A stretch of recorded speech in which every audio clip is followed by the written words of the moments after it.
Bien, mesdames, messieurs, Monsieur le Président de la République, cher Andrzej, je me réjouis de vous accueillir aujourd'hui une nouvelle fois à l'Élysée et réaffirmer avec vous les liens d'amitié étroits et uniques qui lient nos deux pays. Peu après votre élection, je n'oublie pas que vous aviez réservé à la France votre première visite en Europe, élection qui avait marqué le retour de la démocratie à Madagascar. Nous avions alors pu définir des priorités en commun et nous allons aujourd'hui faire un point d'étape sur le travail accompli ensemble dans le cadre de ce partenariat exemplaire au service du développement que nous avions appelé de nos vœux. Et nous pourrons lui donner de nouvelles impulsions. Votre présence à Paris cette semaine a l'occasion de mettre en valeur la dimension économique de la francophonie à laquelle nous sommes tous deux très attachés. Vous avez participé cette semaine à la première édition de la rencontre des entrepreneurs francophones.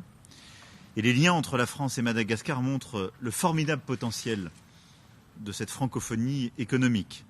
Nous sommes le premier partenaire commercial de Madagascar.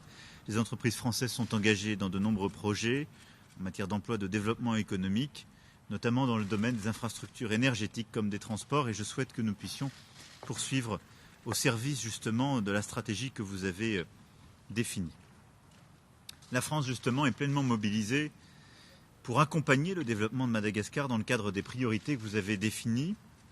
Nous nous sommes engagés à accompagner votre plan pour l'émergence à hauteur de 240 millions d'euros d'ici 2030 dans l'agriculture, l'éducation, encore l'aménagement urbain. Et nous tenons pleinement cet engagement. Nous sommes également à vos côtés face aux défis en matière de lutte contre la sécheresse dans le sud de Madagascar, comme en matière de réponse contre le Covid. Nous avons, depuis le début de la pandémie, appuyé le renforcement du système de santé malgache et continuerons de le faire. Et nous venons de livrer à la Grande Île 200 000 doses de vaccins il y a quelques jours. C'était le 15 août dernier, via l'initiative COVAX, à laquelle vous avez adhéré, en faveur de laquelle la France est très engagée.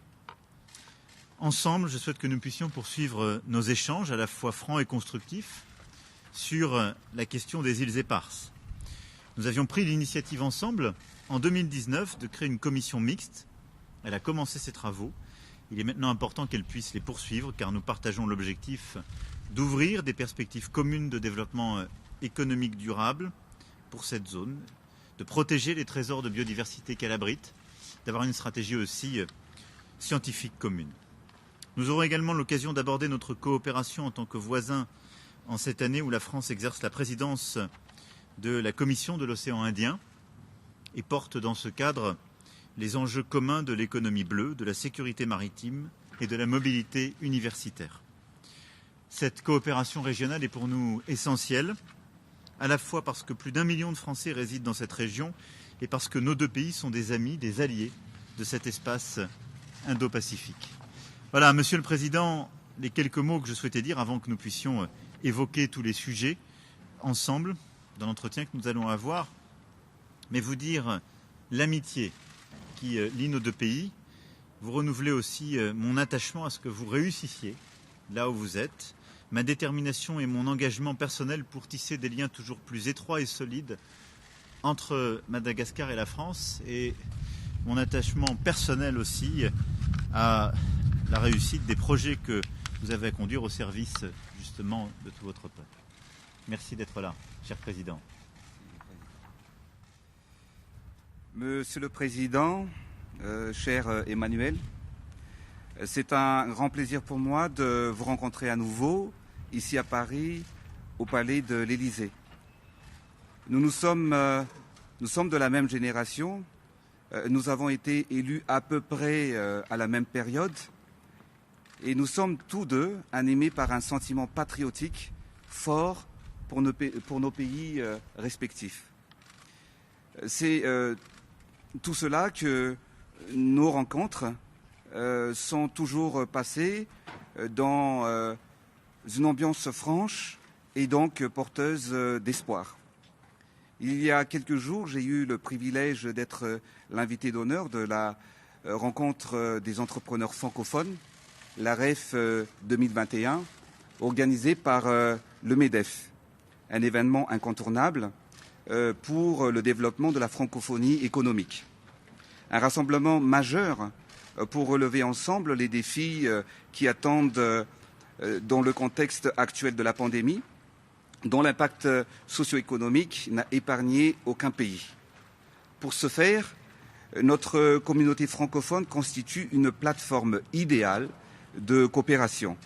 D'ailleurs, l'histoire nous a appris l'importance de cette collaboration afin de réaliser une relance rapide de nos économies. Au sein de cette communauté, la France tient une place importante.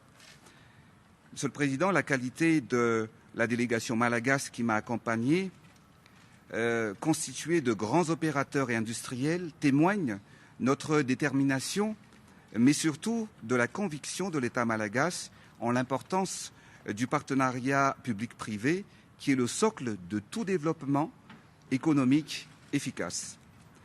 Nous avons présenté la diversité des opportunités existantes à Madagascar, mais aussi notre volonté de densifier notre tissu économique avec des partenaires, notamment français. Cela dans un esprit de partenariat équilibré pour une croissance partagée. C'est également dans cet esprit que je rencontre aujourd'hui le président Macron afin d'évoquer avec lui les sujets économiques, diplomatiques et sanitaires concernant nos deux pays.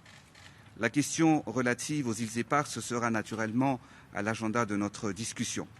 Nous allons également aborder l'entraide entre Madagascar et la France dans la lutte contre la Covid-19, ainsi que l'engagement de la France à soutenir Madagascar dans nos actions pour lutter contre la famine dans le Sud, conséquence d'une crise climatique dont les populations de cette partie de l'île en sont les premières victimes. D'ailleurs, je tiens d'ores et déjà à vous remercier, Monsieur le Président, pour votre soutien à cette cause qui me tient particulièrement à cœur. Notre volonté commune, je le sais, est de renforcer d'ailleurs, dans le cadre d'un dialogue franc et fraternel, l'amitié qui nous lie pour le bien de nos pays respectifs. Nous allons nous appuyer sur tout ce qui nous rapproche dans un respect mutuel plutôt que de nous appesantir sur ce qui pourrait nous diviser. Tel est le sentiment qui m'anime aujourd'hui, Monsieur le Président. Et en tout cas, je vous remercie pour votre accueil et je vous remercie également de votre attention. Merci, Président. Merci, Mesdames, Messieurs. Merci.